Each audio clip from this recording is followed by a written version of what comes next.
एक ऐसा शख्स जिसने खुद को भगवान का दर्जा दिया, लाखों लोगों को अपना भक्त बनाया, लेकिन आज वही शख्स जेल की सलाखों के पीछे अपनी सजा काट रहा है। जी हाँ, हम बात कर रहे हैं आसाराम बापू की। एक वक्त था जब उनके आश्रम में बड़े बड़े सेलिब्रिटीज और राजनेता मत्था टेकने आते थे, लेकिन आज उन पर बलात्कार और यौन शोषण के गंभीर आरोप लग चुके हैं। तो चलिए आज के इस वीडियो में हम आपको बताएंगे कि एक तांगा वाला आसूमल हरपलानी आसाराम बापू कैसे बना और फिर कैसे उसकी करतूतों ने उसको जेल पहुंचा दिया। नमस्कार, स्वागत है आपका हमारे चैनल संवाद लाइव पर। मैं हूं जितेश अवस्थी। आसाराम का जन्म 17 अप्रैल 1941 को पाकिस्तान के सिंध प्रांत में बैरानी गांव में हुआ था। उनका असली नाम आसूमल थाउमल हरपलानी था। बंटवारे के बाद उनका परिवार भारत आकर गुजरात के अहमदाबाद में बस गया। कहा जाता है कि आसूमल ने अपने जीवन की शुरुआत बहुत ही मामूली तरीके से की। वह तांगा चलाते थे, सड़क किनारे चाय बेचते थे और कुछ समय तक शराब के धंधे में भी उनका हाथ रहा। लेकिन फिर उनकी जिंदगी में एक बड़ा मोड़ आया। उन्होंने लीलाजी महाराज नाम से एक संत की दीक्षा ली और साधना शुरू की। 7 अक्टूबर 1964 को उन्हें आत्म साक्षात्कार हुआ और वो आसूमल से आसाराम बन गए। 1972 में आसाराम ने अहमदाबाद से 10 किलोमीटर दूर मोटेरा कस्बे में अपना पहला आश्रम बनाया। धीरे धीरे उनकी ख्याति बढ़ने लगी और वह लोगों के लिए बापू बन गए। उनके आश्रम में दूर दूर से लोग आने लगे। उनकी वेबसाइट के मुताबिक आज दुनिया भर में 400 आश्रम और 40 गुरुकुल हैं उनके। ये दावा किया जाता है कि दुनिया भर में उनके 3 करोड़ भक्त हैं। आसाराम का पतन तब शुरू हुआ जब 2008 में उनके आश्रम में 2 बच्चों के अधजले शव मिले। 5 जुलाई 2008 को गुजरात के मोटेरा आश्रम के बाहर साबरमती नदी के सूखे तल में 10 साल के अभिषेक वाघेला और 11 साल के दीपक वाघेला के अधजले शव मिले थे।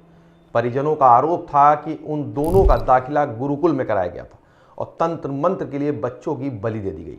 इस मामले ने तूल तब पकड़ा जब गुजरात के तत्कालीन मुख्यमंत्री नरेंद्र मोदी ने जांच आयोग का गठन किया। हालांकि जांच आयोग की रिपोर्ट को सार्वजनिक नहीं किया गया। इस मामले में आसाराम पर कोई आंच नहीं आई, लेकिन उनकी मुसीबतें बढ़ना शुरू हो गई। आसाराम की कहानी में सबसे बड़ा मोड़ तब आया जब 2013 में एक नाबालिग लड़की के साथ दुष्कर्म का आरोप लगा।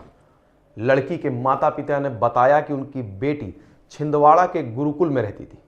एक दिन उनके पास फोन आया कि बेटी की तबीयत खराब है, उस पर भूत प्रेत का साया है और अब आसाराम ही उसे ठीक कर सकते हैं। लड़की के माता पिता उसे लेकर जोधपुर स्थित आश्रम पहुंचे। आरोप लगा कि 16 साल की उनकी बेटी को आसाराम ने कुटिया में बुलाया और उसके साथ दुष्कर्म किया। 15 अगस्त 2013 को आसाराम के खिलाफ केस दर्ज किया गया। 31 अगस्त को आसाराम को इंदौर से गिरफ्तार कर लिया गया। इस मामले में आसाराम के साथ उनके बेटे नारायण साईं, पत्नी लक्ष्मी और बेटी भारती को भी आरोपी बनाया गया।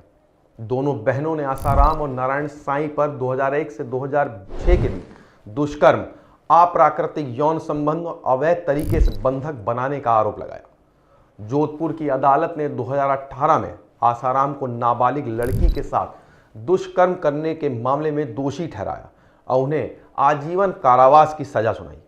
इसके बाद 2019 में सूरत की अदालत ने नारायण साईं को भी दुष्कर्म का आरोपी मानते हुए आजीवन कारावास की सजा सुनाई। आसाराम के आश्रमों पर कई बार सवाल उठ चुके हैं। पिछले साल अप्रैल में उत्तर प्रदेश के गोंडा स्थित आश्रम में 13 से 14 साल की बच्ची का शव मिला था। इससे पहले 2008 में भी 2 बच्चों के अधजले शव मोटेरा आश्रम के बाहर मिले थे। आसाराम का सफर एक तांगे वाले से शुरू हुआ और एक संत बन गया, लेकिन उसकी करतूतों ने उसे जेल की सलाखों तक पहुंचा दिया। अब वह उम्र कैद की सजा काट रहा है। हालांकि फिलहाल वो इलाज के लिए पेरोल पर बाहर है। उसकी कहानी यह सीख देती है कि चाहे कोई कितना भी बड़ा संत बन जाए, अगर उसने गलत काम किया है तो उसकी सजा उसको मिलेगी ही। आपको ये वीडियो पसंद आया हो तो इसे लाइक करें, शेयर करें और चैनल को सब्सक्राइब नहीं किया हो तो आज ही करें। मिलेंगे एक नए वीडियो के साथ। नमस्कार।